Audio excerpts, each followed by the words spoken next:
Will you pray with me? Spirit of the living God, fall afresh on us. Spirit of the living God, fall afresh on us. Melt us, mold us, fill us, use us. Spirit of the living God, fall afresh on us. 2.5 years ago, had we met on the street or in a coffee shop or in New York City, where I lived prior to moving to Fort Worth, Texas, to pursue a Master's of Divinity program at Bright Divinity School, if you had asked me about the book of Revelation, if you had only wanted my general impression of this final book of New Testament canon, I probably would have walked away very quickly, or run. Up to that point in my life, the book of Revelation was the crazy uncle of biblical canon that you didn't understand and didn't really want to understand. I was turned off by the prominence of the Left Behind series, where the good people were taken up into heaven and the bad people left on earth to fend for themselves. Turned off by groups that loudly proclaimed, "The end of the world is near," while passing judgment on people right and left. Turned off by the self-assuredness of bumper stickers reading, "In case of rapture, this car will be unmanned." Revelation, I thought, was just a book of condemnation, and condemnation didn't fit into my embedded theology. That's not who I understood God to be. So Revelation was better left alone. And then I went to Bright, and to be honest, the temptation to run away from any talk of Revelation has not diminished. But I have found a way to frame the conversation a little differently. Rather than view Revelation as condemnation, I now approach it as a challenge for understanding faith, for understanding God, and for understanding the world. I invite you to share with me in that challenge today as we look at Revelation 18, a chapter that really pushes our understanding of what it means to live out the good news in cities, in the nation, and world that we live. I warn you, it's a bit of a doozy, a challenge. I saw another angel coming down from heaven having great authority, and the earth was made bright with its splendor. The angel called out with a mighty voice, "Fallen, fallen is Babylon the Great. It has become a dwelling place of demons, a haunt of every foul spirit, a haunt of every foul bird, a haunt of every foul and hateful beast. For all the nations have drunk of the wine of wrath of her fornication, and the kings of earth have committed fornication with her, and the merchants of the earth have grown rich from the power of her luxury." Then I heard another voice from heaven saying, "Come out of her, my people, so that you do not take part in her sins, and so that you do not share in her plagues. For her sins are heaped high as heaven, and God has remembered her iniquities. Render to her as she herself has rendered, and repay her double for her deeds. Mix a double draught for her in the cup she mixed. As she glorified herself and lived luxuriously, so give her a like measure of torment and grief. Since in her heart she says, 'I rule as queen, I am no widow, and I will never see grief.' Therefore her plagues will come in a single day, pestilence and mourning and famine, and she will be buried with fire, for mighty is the Lord God who judges her." The author of this passage, self-identified as John, is describing a vision of the destruction of Rome, a city with incredible power in his day and time. In the previous chapter of Revelation, an angel has explained to John that the figure of Babylon is the great city that rules over the kings of the earth, and scholars mostly agree that this reference would have been understood as an allusion to Rome. When John encounters this figure of Babylon, he is amazed by her. She cuts a stunning figure, clothed in the finest garments and gold and jewels and pearls. She lives a life of luxury and excess, boasting of herself as queen and one who will never see grief. Yet Babylon is also referred to as the great whore, and those who give allegiance to her are said to be fornicating with her. This harsh imagery has been used earlier in Revelation and also at various places in the Hebrew Bible to condemn both wicked cities and individuals who willingly participated in the Gentile, and more specifically in this case, Roman culture, usually by eating food offered or sacrificed to idols and honoring images which were against biblical law. You see, John is Jewish, and the people he is writing to are Jewish. And at the time he is writing, there's not been the split within these communities between followers of Jesus and Judaism. So John strongly believes in the necessity of these dietary and ritual laws. But his harsh wording is perhaps most critical of other Jewish communities who have submitted to Roman rule in order to avoid conflict and persecution. This submission to Rome is what John sees as abominable.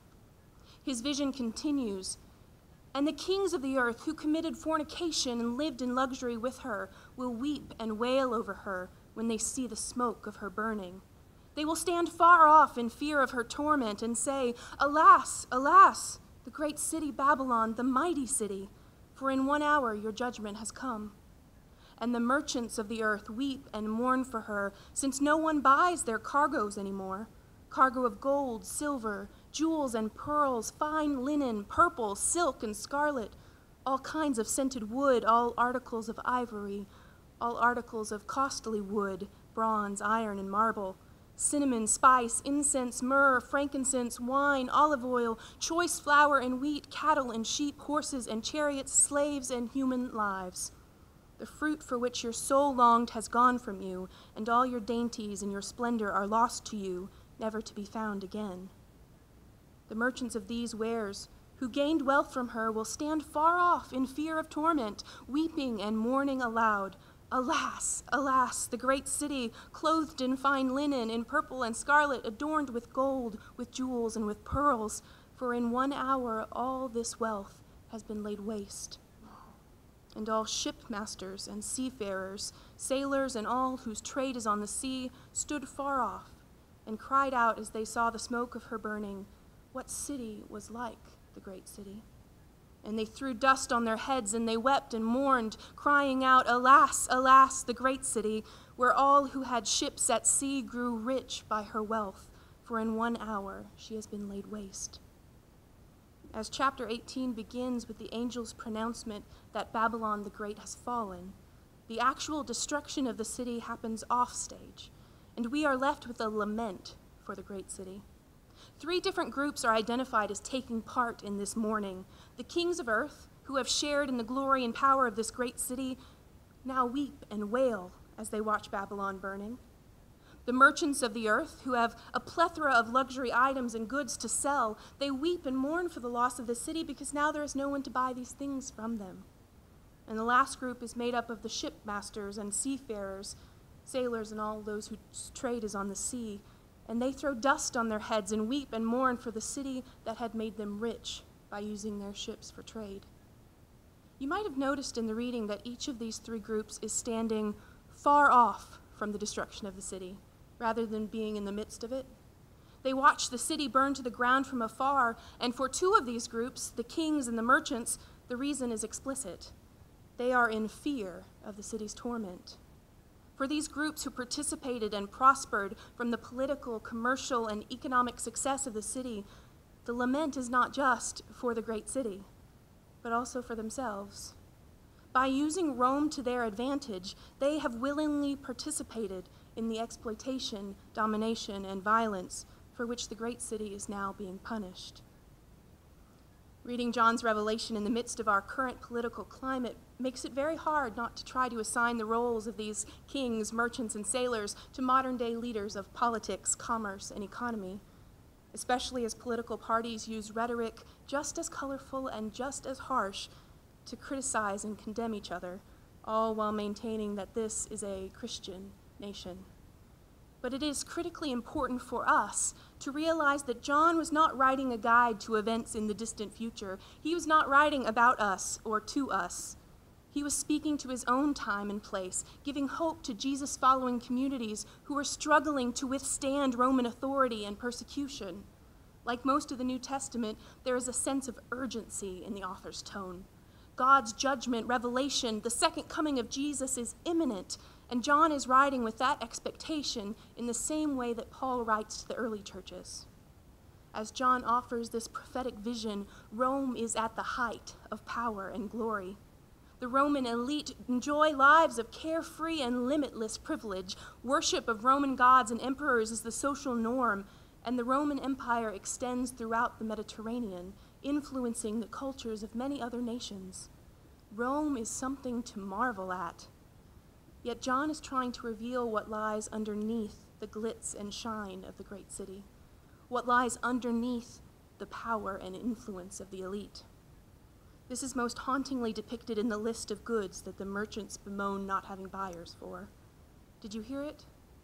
The list ends with human lives, human bodies and souls. Not only the bodies and blood of martyrs, prophets, and saints, but living bodies of slaves, perhaps those captured in battle or those without the means to provide for themselves and their children. With what cost has Rome become so great a city? With what loss?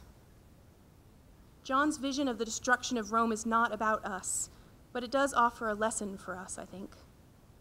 In the past year, I have been confronted with several shocking revelations about the cost of my middle-class American life. I've been confronted with facts about human trafficking, modern-day slavery, of which about 20% happens or at least travels through my current home state.